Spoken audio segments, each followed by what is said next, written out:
Right now, as I speak, millions and millions of drivers are saving money on their car insurance with GEICO. If you're one of those drivers, well done. If you're not, it's easy to join them. Visit geico.com today. On the line with us now, the executive director of the Football Bowl Association, Wright Waters. Wright, welcome to the show. You're on with Bruce Binkowski and Mark Neville.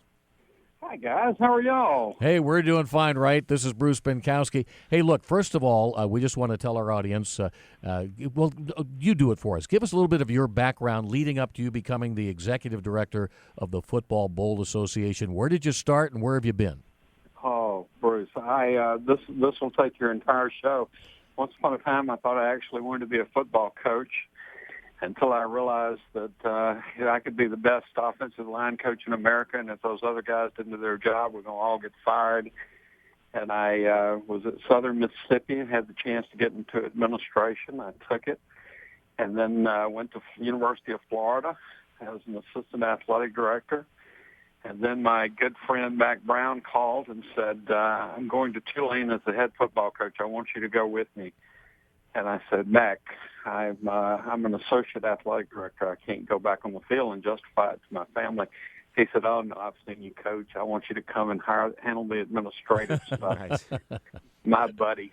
Yeah. And from there, became commissioner of the Southern Conference and had a midlife crisis and spent a year as the general manager of Crimson Tide Sports Marketing, which was the multimedia rights holder at Alabama, which was a great experience, and I loved it. And then they called and said, would you like to be commissioner of the Sun Belt? And I said, I think I can do that if you're serious about football, because if you don't have football, you have no chance. And they said, we are, and that's why we're calling you.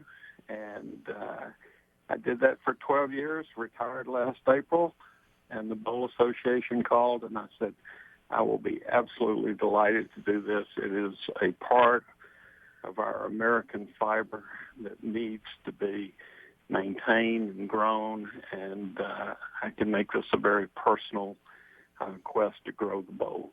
So that's a short version. Well, and that's good because we're speaking with Wright Waters, who's the executive director of the Football Bowl Association. And knowing your background, Wright, now our listeners know that this is a guy who is representing all 35 bowls, that has a passion for college football, that has experience in college football, and knows what bowl games are all about. So that's why you have been named executive director.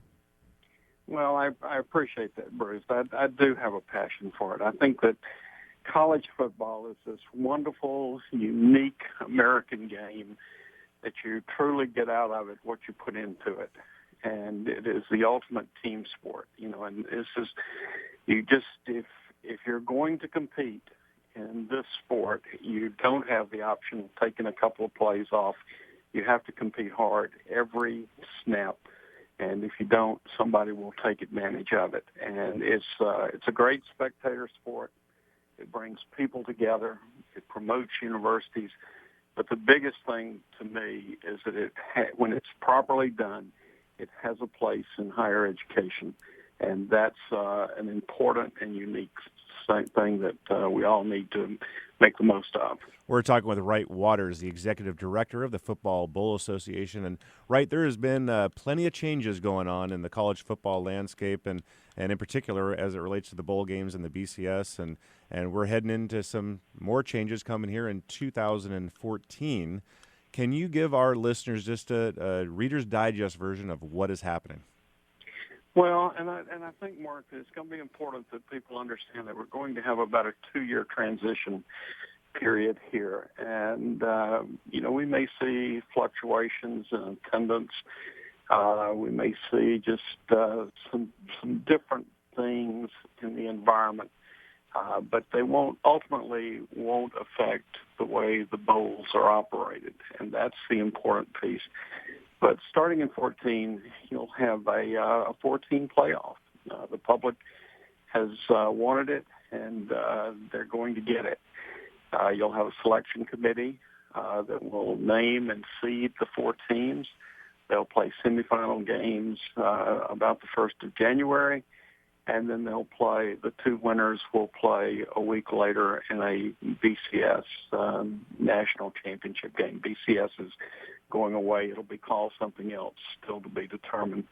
You'll also have some host bowls that will be for other high-ranked teams, but the biggest thing is you're still going to have a bowl system that is available to fans and teams and reward for very competitive seasons. So I think it's all good, and like I said, there'll be some adjustments, but I think we know far enough in advance that we'll be able to make those.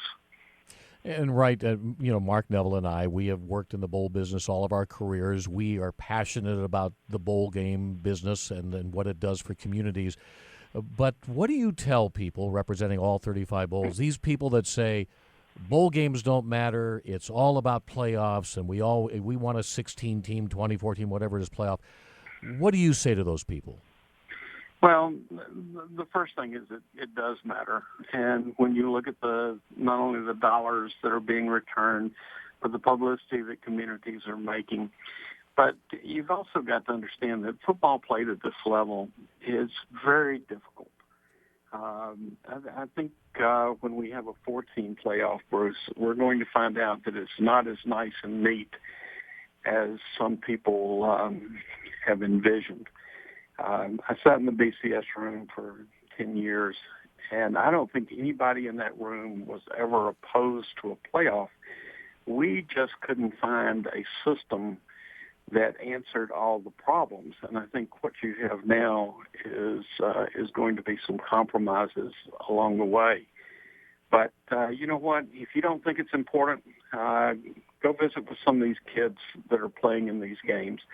And if you really don't think it's important, I love these people that say, we got too many games. Well, you go talk to those two teams that didn't have a place to play this year and are sitting at home, and you ask them if we have too many games, because they are passionate about wanting to have been in a game this year. So, you know what? It's a great experience.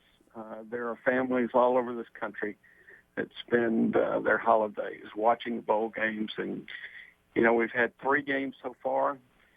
2 of them, the attendance is up. 2 of them, their TV ratings are up. You know what? It's all positive, and we look forward to it continuing for a long time. Wright Waters, Executive Director of the Football Bowl Association, thanks for joining us. Appreciate all you do for college football, and we've got another big game coming up in San Diego next week, and we appreciate all you do for the game, and we're looking forward to the rest of the bowl season.